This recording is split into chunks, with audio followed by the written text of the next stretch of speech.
All right, we are here on another lovely Friday. Thank you all for joining again to another episode 54. Crazy that we made it this far to another one of my birthdays, and I never really thought that um, I would be able to talk about new Dragon Ball stuff in any kind of way.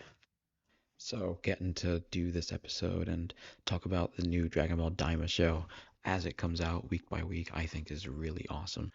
And yeah, so we will be talking about Dragon Ball Daima for a bit. So before we get into Dragon Ball stuff, spoiler alert, we'll get into some things. So definitely skip or whatever.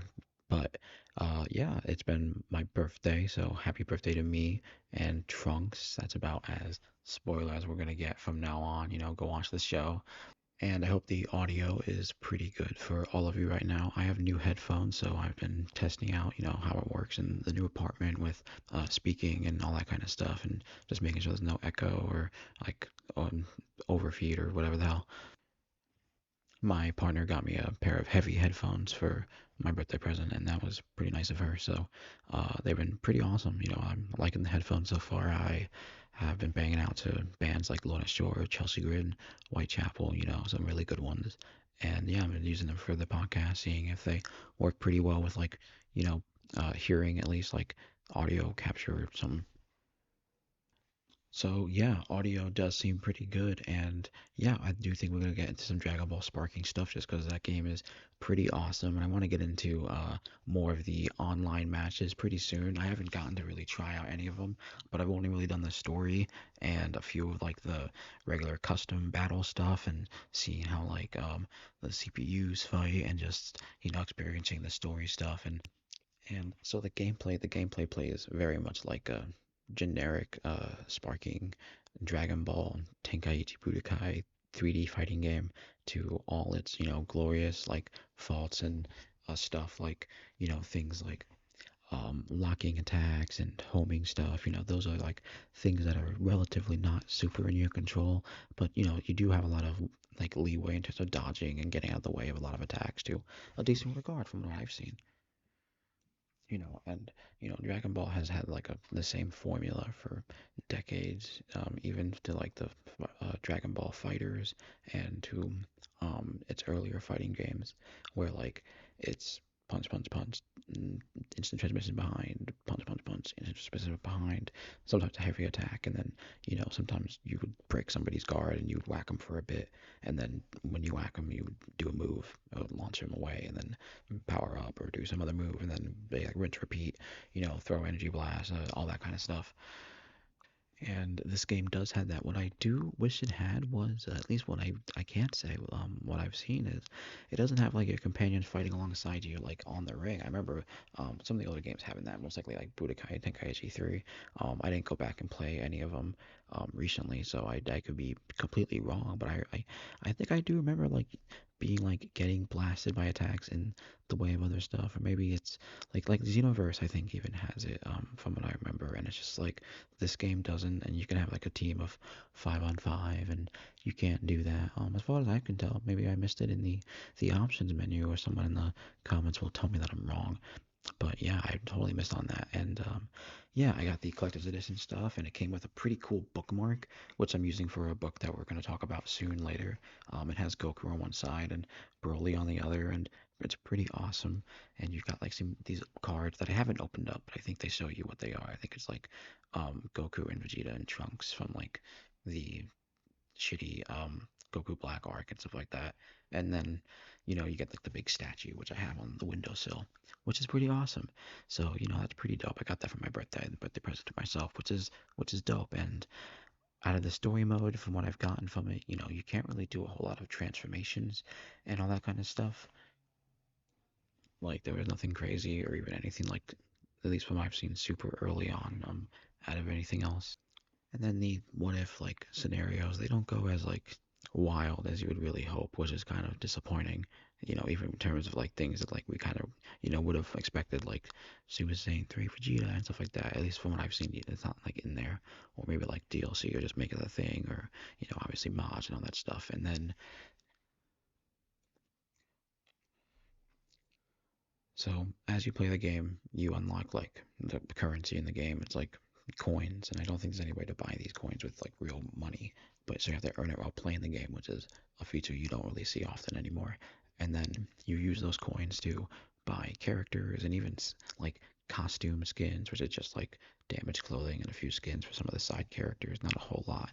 There's not even like goofy ones, which is kind of sad in my opinion that they don't have like even like goofy ones for even for, like main characters and stuff like that. From what I've seen, maybe I could be wrong. I didn't unlock them, but if I'm playing from like however much I've been playing since it came out on Tuesday, which is I've just been seeing it. And out of the character roster, I think the only ones I'm missing is the Goku Black transformations and the adult Gohan transformations, which I think you get if you do certain um, branches of the story, which is like, I don't know all the conditions. They don't technically tell you beforehand or anything from what I can tell. So like you just kind of have to wing it. But from what I can tell, some of them are unlocked whether or not you like beat somebody right out or early before they transform or something like that. And it's just, we don't haven't really seen whole lot of innovation in terms of the gameplay for this game, as far as I could tell. There's like clashes, and that reverts to like button mashing, and that's just like mash square and occasionally hit the right trigger for like a boost, what it called, and then it's just like hit square for a combo, and like some of the buttons like grab is like square and R1, and you can just like grab kind of easily depending on the auto detection, and the auto detection in the game is actually, from what I remember, pretty similar from the older games. So it's just like, this game doesn't really super enhance or change the old formula of Budokai Tenkaichi games, and it doesn't really add specifically anything new or anything. It has like an extra bar when you charge up, not like the main bar, but like an extra like bar you can once you're done, which is like the sparking bar. So like it's just like fine to a degree. And you can even add things like capsules, which are like I guess like stamps from Super Smash Bros. 4 or Wii U, where like stickers, right? Or like from Ultimate, where you add them to the like characters and they add like certain buffs and all that kind of stuff. So like that's pretty dope and all that kind of stuff. So playing all these characters and we live in the Dragon Ball franchise through this because like I think it's great that like Super is officially in like a game like the entire anime of Super to a degree. Like Fighters didn't really have all of it, even that we really want. Like I never had Whis playable to a degree, and never even had like Topo or other characters from the uh, Universe of Power or Tournament of Power stuff. And yeah, there's definitely characters, sadly missing from the game. Like I feel like you should play as Chi-Chi. I think Chi-Chi should be an option, or like GT Vegeta. There's no like base GT Vegeta. There's baby Vegeta, but I haven't seen GT Vegeta and no GT Krillin, at least maybe not a skin, like all that kind of stuff. It's just like, that's totally okay. This game has like 180 whatever characters, but as a Dragon Ball fan, this is pretty awesome. It's just nice, and I'm glad now that we have like two modern Dragon Ball fighting games that are both not just 3D, which is awesome because we've had that before, but this one's just like a newer, fresh take, a new modern stuff. There's even the super stuff, that's really awesome. But Dragon Ball Fighters is like a 2D game. I think that's special in its own way because they play fundamentally different. But Sparking Zero, it's a little more accessible to a more casual audience, and so we have the ability to be able to appreciate it just a little bit more for still being able to like provide a pretty well functioning game from Bandai Namco and the developer Spike. So they did a pretty great job, and the 3D fighting game stuff I think got a little. I'm even surprised the Naruto games I think do you know they're still made. I think maybe probably still buy them. And then the Boruto games I got like still DLC or whatever Naruto crossover stuff. But I remember Jump Force coming out that the game didn't really excite people. It didn't really have any super addition. Like I played like a 3D fighting game that was from like Dragon Ball or like the older Naruto games, and I think even some of the One Piece games get down to that same degree, and anime games just always end up being usually 3D fighting games. And now we have the 2D game stuff kind of returning, which I think is great. I like that we're having both styles, and I don't think that there should be a game that like tries to meld the two in terms of like gameplay kind of stuff. It's just like they definitely play fundamentally different. I do think the future of like fighting games like VR, right? Like the Black Mirror episode, right? Yeah, where these guys are like playing a fighting game together and then do like VR stuff and all that kind of stuff. And there's like I think they had that right. And yeah, I think that's where like where fighting games is going, specifically like in the future. But right now, 3D fighting games definitely work for what they are, and I liked Sparking Zero. I like what it offered in terms of all of its stuff. And yeah, I'll see you guys online in Sparking Zero over the weekend if you got it. So go out, get it if you can. I know like, games are expensive. I think it's like $70 now. So it's definitely crazy. I don't think I ever bought the games unless it was like from like a used store for like maybe $15 at most. The way I usually got them was like Blockbuster and now like games. I just try to buy games if they come out day one. I try to get them like if I can, and yeah, it's just like different now. I used to get them in Blockbusters. It's crazy. And I think we should go into Dragon Ball Diamond now. So like, I'm gonna try and not get into specific spoilers, different from like my notes and stuff. I'm gonna really try this like, because I think everybody knows the premise, right? Goku turns into a baby, but it's not really like that entire like plot. So like it's been done before, right? Obviously with GT, we've had that same idea. Goku turned into they're making it even more confusing with like Dragon Ball Sparking because they're naming it like GT is like you know Goku GT, but obviously then like Ball GT is Goku Teen, right, which is weird. And then Dragon Ball Daima, they're calling Goku Mini.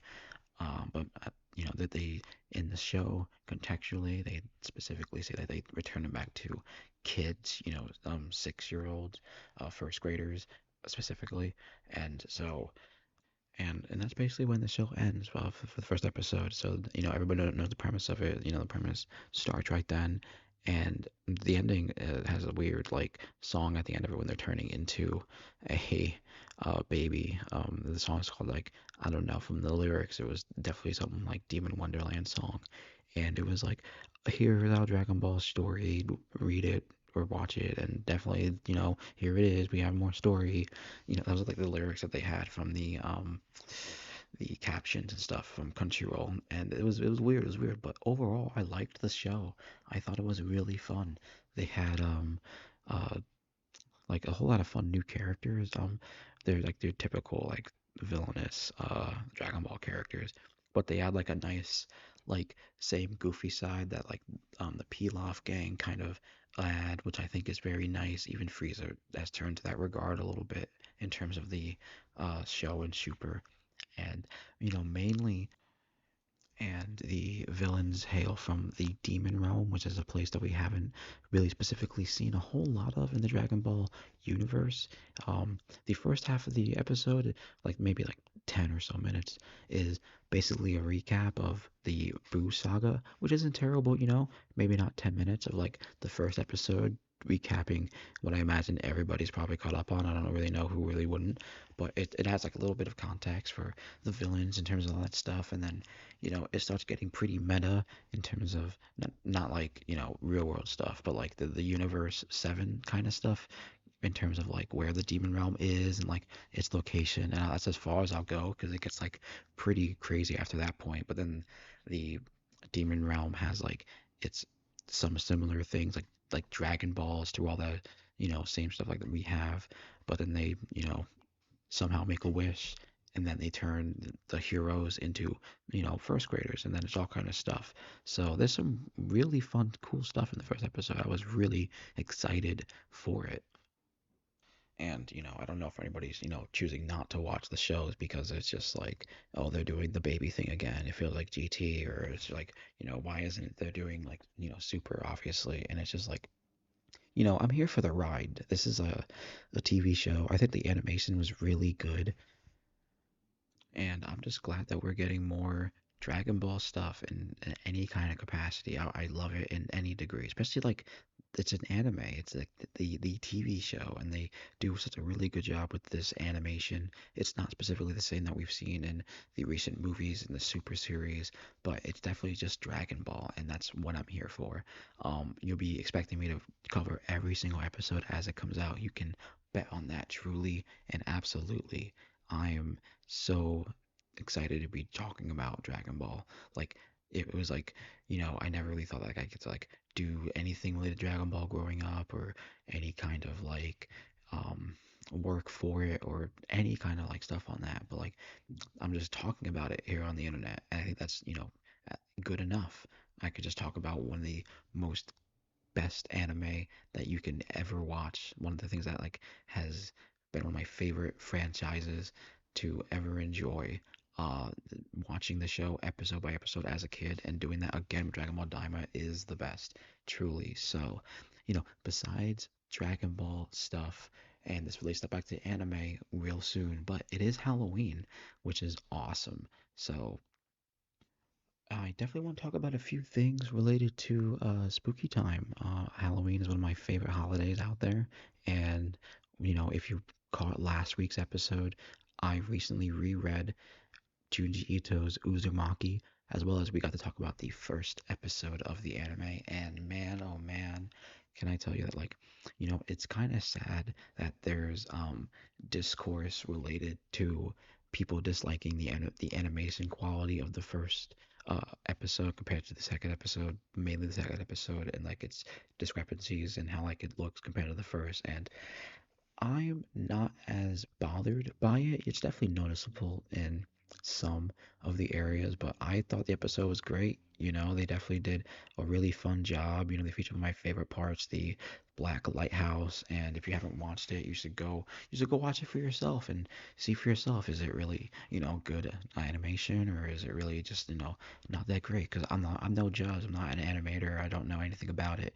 And it feels like from the message that I've seen in the article from the like the creative director or at least the person like on the helm from the tweet, it seemed relatively heartfelt from what his like he was saying how it worked. I'm not really gonna get into specifics because it seems like there's some like animosity in terms of like the workplace there on the project, and I don't want to say any more about like that kind of details because that's like related to the work, and I'm just a fan of Uzumaki, and I thought the animation was good enough. I thought it was great enough for a show that you know, I'm not even the one paying for the HBO service from my family. It's just like my family uses that, and I use the HBO service, and it's just that's the way it is. So it's just like I'm technically basically watching it for free, and I thought it was great for somebody who just read the manga for a second time. Shout out to Colin with the album because the album's great too. The entire album for the anime is phenomenal. Listened to the whole thing on the reread, and that was really great. So the anime does a really great job of just providing us a visualization on like a big TV motion picture. And yeah, it's maybe not like an entire like, you know, next level degree of cinema or whatever, but like it's a 4 episode mini series made by Adult Swim, the guys who do the most relatively okay looking shows, and they make a ton of money off them. They have the claymation show Robot Chicken, which has made them so much money. That's on like 24th season or something, right? For Robot Chicken. I don't know if they make that anymore, but I could be totally wrong. But I like Adult Swim, and I think they did a good job on Uzumaki, and I don't really want to see a lot of backlash or like fans like dropping the show early on or like people giving up on the show or stuff like that because it's just I want to see where it goes. I want to see everything animated to like its best degree, and I don't think it's like a bottom hill effect. It's definitely like some things probably don't relatively translate well in a anime sense because like even the first episode when uh Kyrie or is like walking with Reiichi, like stuff like walking in the town. The show isn't like pristine quality. We're not getting like the most recent. What's a really good anime that was recent? Like Attack on Titan season 4. I think with its buildings and stuff like that, that was really good quality for its entirety. So I really wouldn't harp on it. I don't think it's that big a deal. So yeah, go watch Uzumaki or go read it. Doesn't matter. Junji Ito is a master class in like visual horror in terms of like drawing style and writing a bunch of creepy stories. And so I was debating on a whole bunch of stuff I could do for Halloween and what I could talk about for the podcast. And so, while I was deciding, my sister lent me some of her Junji Ito stuff, and it was basically everything that wasn't Uzumaki.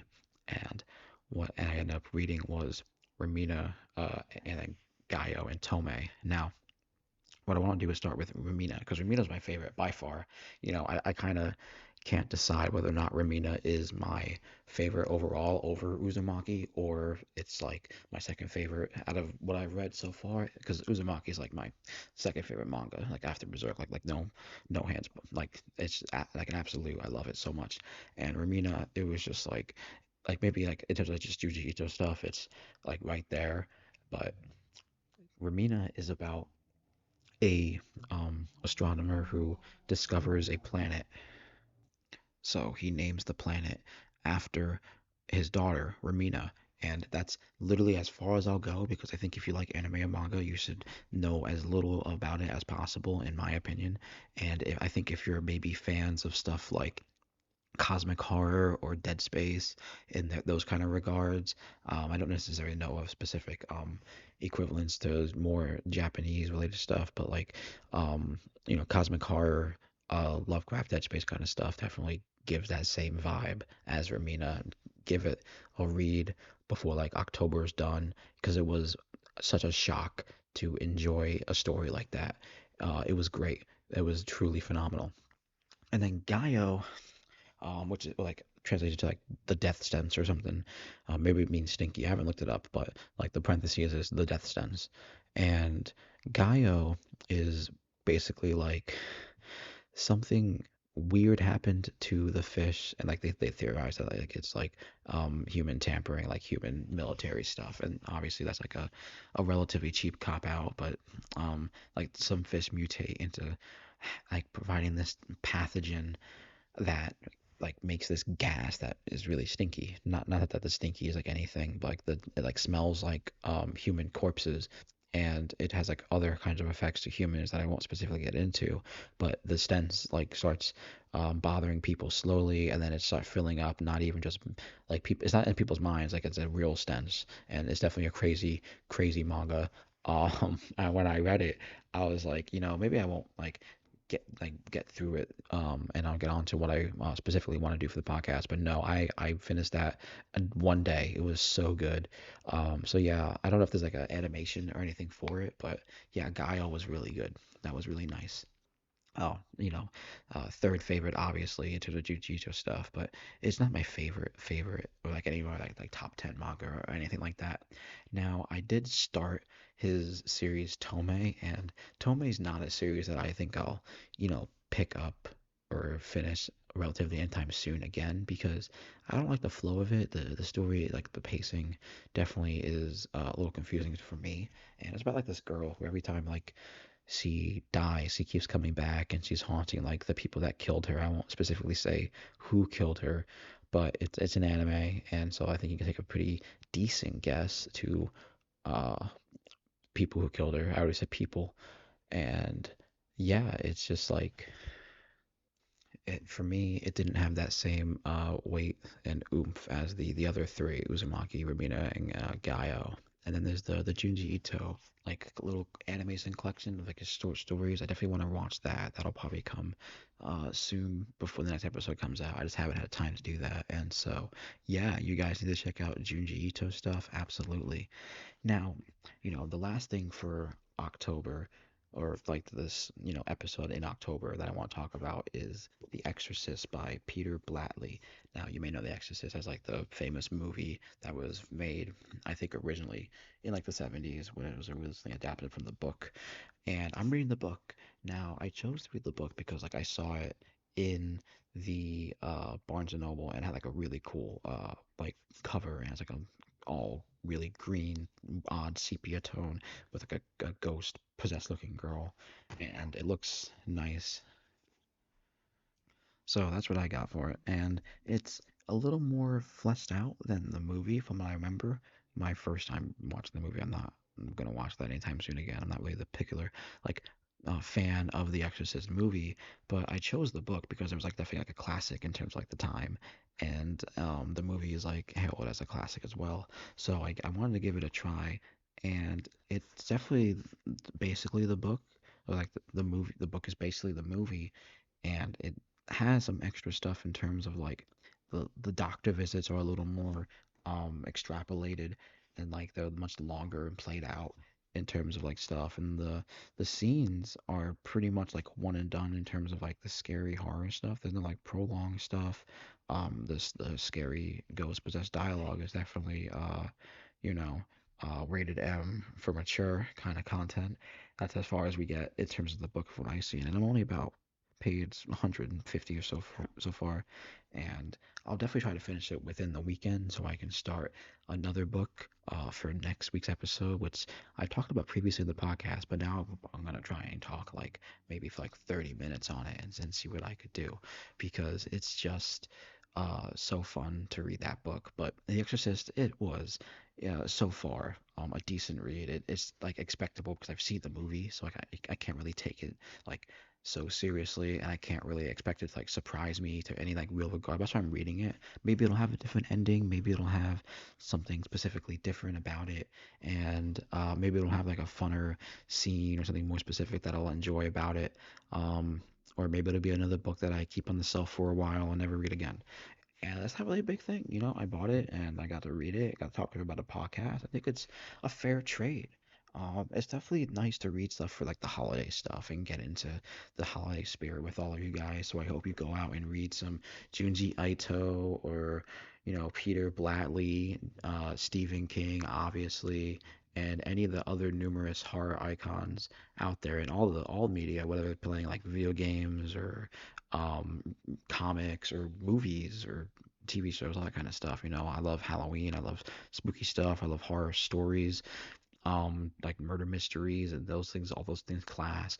Not that I believe in ghosts or stuff. I believe in aliens, but it's just like, Halloween is that fun time where you get to embrace all like the spooky, odd and scary stuff, even to the extent where like it gets like real and like a little too actual in some people's lives, and those are like the things that are really scary, where we get into like the real primal deep fears that as a culture, as a species, some of us around the world, we are blessed and privileged in a lot of ways where we don't have to rely on that kind of emotion or that gift that we can express as fear as like living beings, or that kind of emotion, being afraid and all that kind of stuff, and just being scary, which is really fun. So yeah, shout out to Halloween. And so yeah, I do think it's time to talk about our sponsor, Dubby. Dubby is a clean energy drink that is made to give you focus with no crash, jitters, or angst like other energy drinks.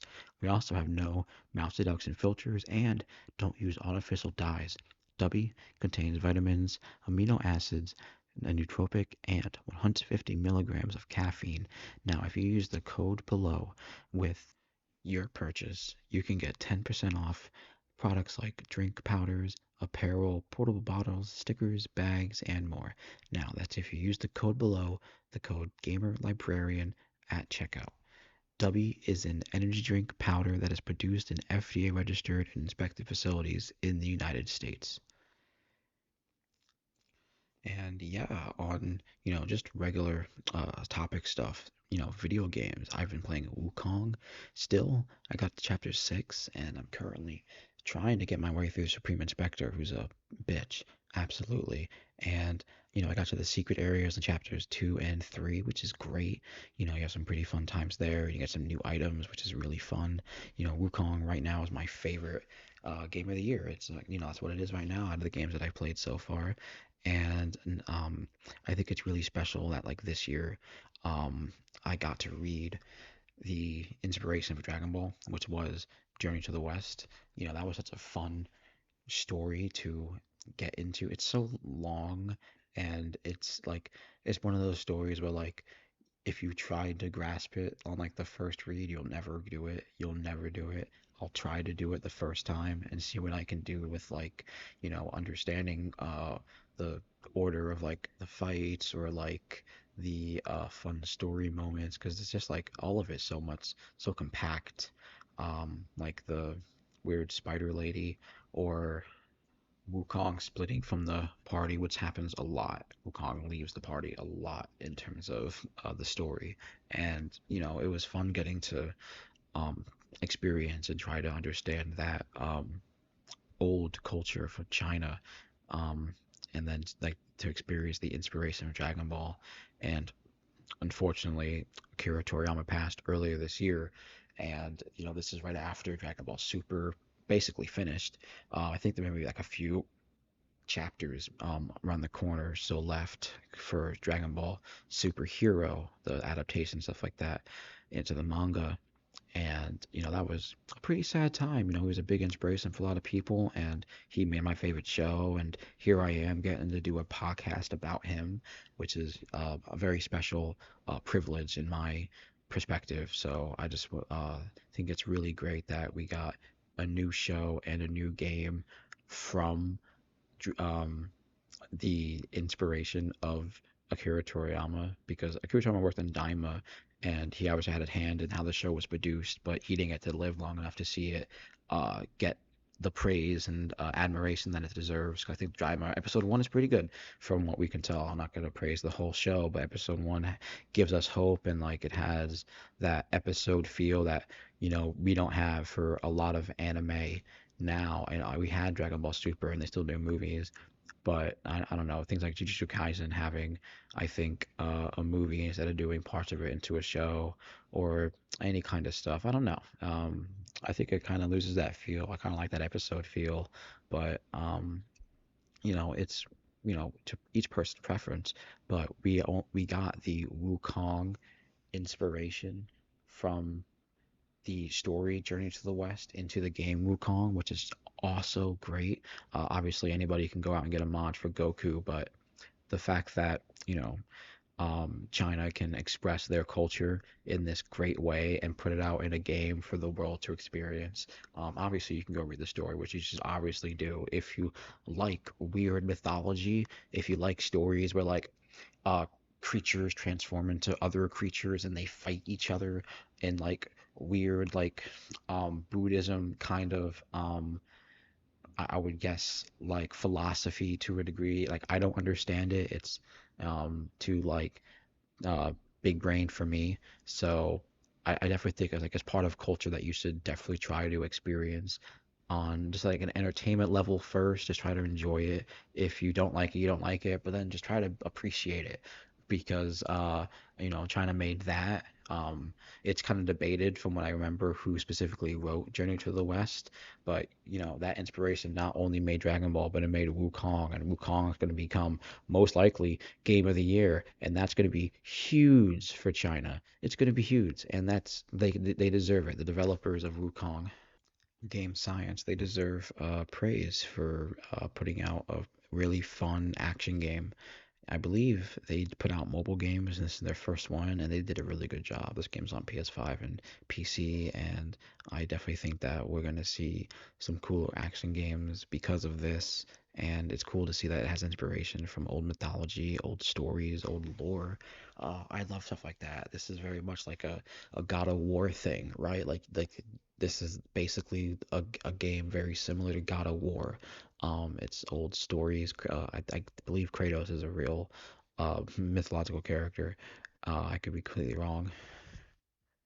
And yeah, I hope to have Wukong beat by the time next week's episodes come out. I haven't gotten the um the Flying Nimbus Cloud yet, and I don't know how to do it yet, and I'm not gonna look up how to do it until I get to the end, or maybe like it'll do something else. But I'm gonna try and get it by the time chapter 6 is relatively over in terms of my gameplay first playthrough. But if I gotta do second playthrough to do it, I will do it. And yeah, now I've been playing a game called Chernobyl. I didn't play more than like maybe 10 minutes of it because it was free on like PSN, and I don't want to talk about it because it gets spooky time. So Chernobyl is a game that I saw announced, maybe it was like fully announced like 2018, 2019, and I remember it definitely released, but I didn't hear much about it. And it from the gameplay, it looked like pretty generic. I don't think I could really describe it specifically right now. Is like um Tarkov, but then like a lot weirder sci-fi stuff to it. It's a single player action game, and I only got to the first portion where you start shooting enemies, like when you learn to shoot. That's as far as I got. I'll try to play more, but Sparking Zero and Kong, sorry, but that's just how it is. But Chernobyl seems pretty cool. So I'm gonna try and put in a few more grease into that game, and then see how we can talk about it here on the podcast, because I want to shout out to some other horror games. Try to do that in terms of like my time for this month, especially before Dragon Age comes out. And that's basically all we want to talk about for video games. That's all I'm really playing right now. Yeah, and before we get into some of the news article stuff, you guys should go, if you have Netflix, go watch It's What's Inside. Crazy, crazy thriller suspense movie. It has like a somewhat goofy take, and like you kind of get like it's gonna be like a slower goofy. It's like 2 hours, but like it kind of feels like that way. That's gonna be like a slow goofy movie, but no, no, it has like some weird stuff to it. And then there's like really good cinematography, like some lighting stuff is good, and they add like some color filters to moments to kind of add to how the story is portrayed. I won't say the entire premise, but I hope you guys like don't look it up or anything, because I didn't know anything about it when we first started. I didn't know anything about it when my girlfriend said we should watch this movie and look anything up. We just put it on, and I guessed what a certain item in the movie was, and I was surprised of what it wasn't. And then it turned out to be something else, and the movie kind of, takes a big turn, and then there's another big twist, and then it was really good movie. Loved it. So yeah, and go watch that movie. It's What's Inside. And then besides that, there is some other stuff that I definitely want to talk about. And firstly, there is a new, you know, 6 minute like video documentary that the people of Halo put out. Well, like their channel, I guess it's Halo Studios team. They're changing like 343 into Halo Studios, and they're just like Halo now. And now I love Halo. It's one of my favorite games.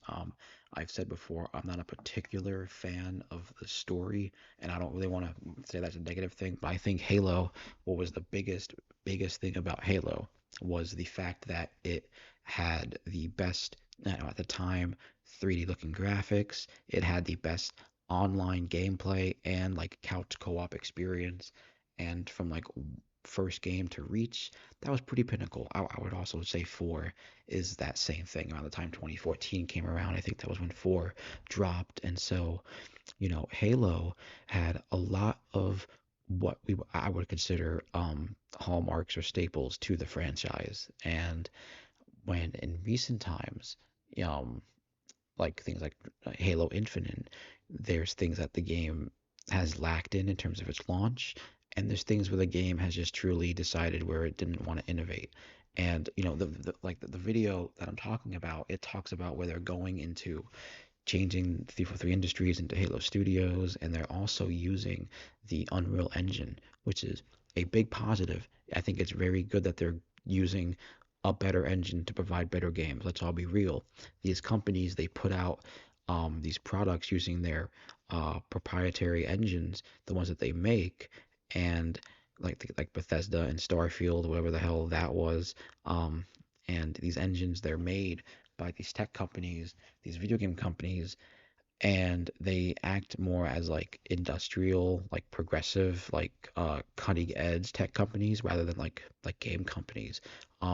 And yeah, like licensing engines costs money, and it's definitely the portion of the game sales goes to the license and all that kind of stuff. But if we're talking about using products to make things easier, I think it's all for the better. Like I've never used Unreal Engine, but from what I've seen in terms of the way that like some of the things were built and how they crumble, how the physics works, like the Matrix game and some of the other stuff, it's just crazy what they can do. And I'm here for video games becoming as great and expansive in terms of features, including as inclusive as possible with all kinds of stuff. So if video games need to start using like these more advanced stuff, and obviously like AI is a thing, I'm all for it. I'm all for video games becoming obviously easier to make, cheaper to make. Let's all be real. These companies, Sony put out $400 million into Concord, and it's like, these games don't have to cost a lot of money if you create a vision first, like an execution plan and like a frame of reference for how you want the game to go, and you try your best to like make that within the game, and then you polish it within like the best of your ability by launch, like quotas or timetables or whatever, and crunch with video games. It's all so oppressive onto those developers and the people who make them, and obviously maybe even the developers to the publishers to a certain degree. And we see a lot of games suffer under like mismanagement, and the games I remember maybe being a lot cheaper to make, and they having like features that are really fun. And to me, I don't think a fighting game should ever like not have a character that they already featured into it. That's just my take onto it. But like, back to Halo. Halo didn't have forwards when it came out. Halo Infinite did not have forwards. It didn't have couch co-op at launch with your friends. It barely even had a decent multiplayer. Um, and the most egregious of all, it had like no battle royale. It had like none of the biggest staple like multiplayer modes you can think of. Call of Duty did it. There's a whole bunch of now things that have debunked older shooters. I'd be surprised if things like Gears of War doesn't do something similar to it to a degree or something like that. And I'm not saying that like they need to have it because everybody wants it, but what I'm saying is like it's obviously popular, so people should like maybe think, oh, it is popular, especially with like the younger crowd because they're already playing these games. Maybe they're like Halo, but that development was so disjointed. And what I do hope is that with Halo, they put out a good game using Unreal Engine that allows players to experience the same features that were always in Halo games.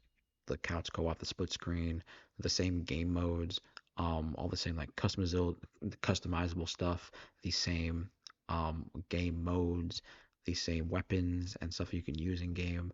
Like Halo Reach has the Needler, my favorite weapon, or the needle rifle. Oh, it's so good. I love that weapon. And then it's just like those things. The fact that you don't have those returning in your game called Infinite in a way, it's just terrible. Like I don't know what they're doing over there. Like you messed up your game downhill. I like Halo 4. Halo 4 is really good. Say what you want about like trying to make a story. I don't think that already tried to end with inserting like a new villain and then like a book series that like introduces them, but like it doesn't really matter. But I still thought Halo 4 multiplayer was fun. I thought all that stuff was great. Halo 5, I didn't like it so much. They had that weird game mode, the war fights, whatever, with like the big team battle stuff. Those were decent, and I like the NPCs on the map. That was a fun addition, but I didn't think the NPCs warrant any kind of addition because they're not like an oppressive force on the map. They weren't in Halo 5, and then Halo Infinite was true garbage. Like they really botched that, and that's sad. So hoping that they pick up their feet and put out a good staple game for their franchise. Because that was their best shot. Gears 6 or what is it, Gears of War E-Day. I definitely looking forward to that because that right now is their best shot. Other than that, I think Microsoft's gonna fucking lose it because how dare they put out Halo Infinite in the way that they did? It was terrible. Um, in other news, Civilization 7 is doing authentic research out of sincere recreation and acknowledges its past missteps in the franchise's treatment on history. Specifically, they're trying to respect the Sawney tribal nation within their game. And I think it's great because they're also including the addition of these people into the research and the authenticity of it.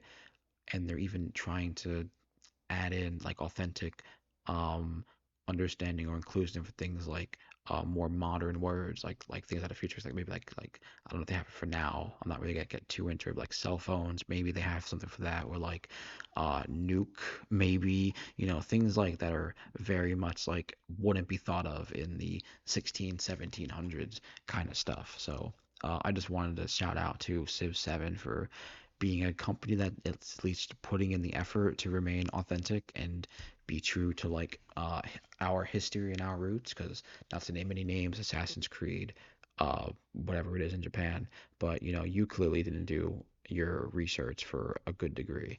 And Civilization's been a franchise that's also been around for a long time. So we'll see which one of you lasts longer. I know I'm buying Civ 7 over Assassin's Creed. You can guarantee that. No, that's not an article page, but that's the article for Uzumaki Quality Drop. We literally already talked about that. So Alien Isolation 2 confirmed. Now, I never really got to express my full opinion on this game, I don't think, but Alien Isolation is a great game. I know that when it came out like 2014, it had bugs and people were very upset on how like the AI of the alien worked. And from what I can tell, even through mods that make the AI better or harder or more difficult to get around or manipulate, defeat, I guess in terms, I think even through updates and the included other additions to the game, I think they even add VR, which is awesome. Alien Isolation 2, or I'm sorry, Alien Isolation 1, the first game is really good. I thought it was a really fun, authentic alien experience. The world that you move through and the way you do things feels pretty alien. I didn't mind the slow pacedness of it. So hopefully in Alien Isolation 2 that they do a little more variety in terms of the gameplay. Now, you could say, yeah, why don't you use a gun to shoot the alien? They didn't have that in the first game. They should have that in this game. Alien Isolation 2 shouldn't be a slow-paced game the entire time. It should be maybe like a slow, methodic drip of like enemies, like maybe like one or two xenomorphs in like given times, or maybe like if you're really extreme and loud, you add like maybe like five at most for a certain degree. I wouldn't know.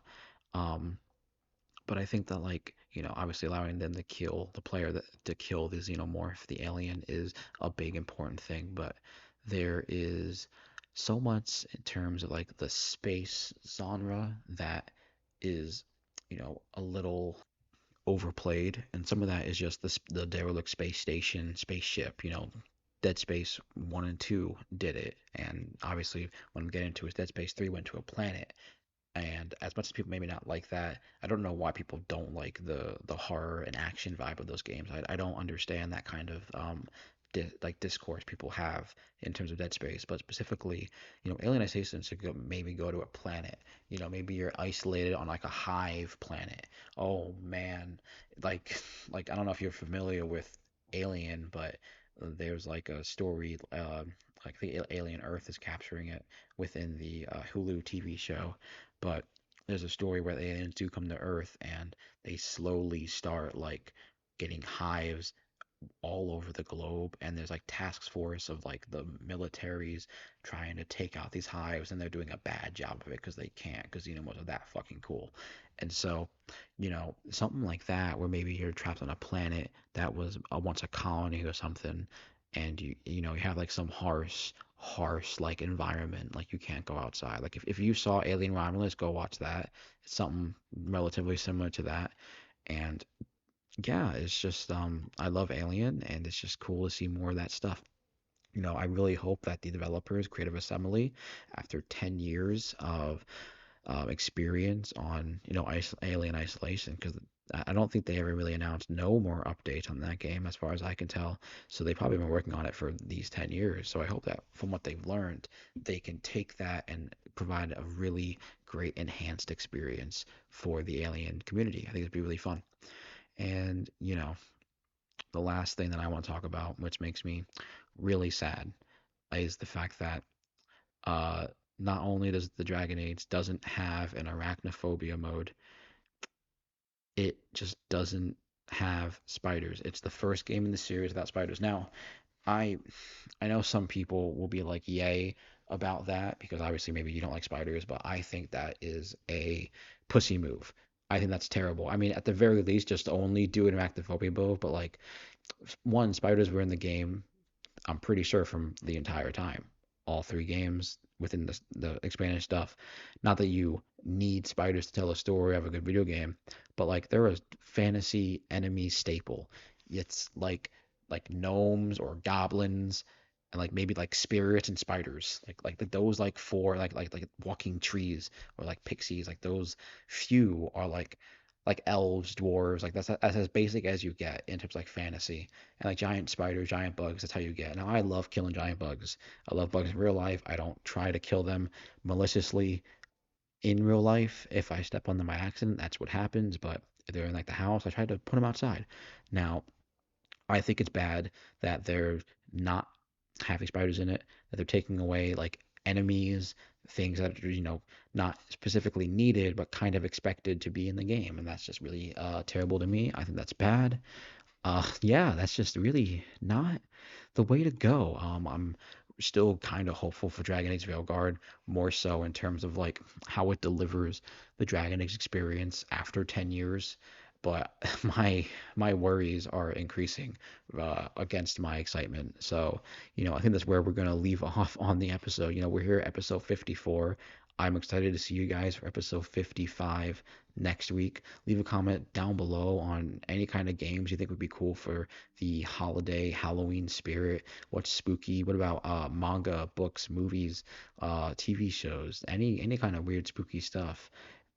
Yeah, you know, leave a like, comment, any of those, and I'll catch you guys next week. Thank you for joining.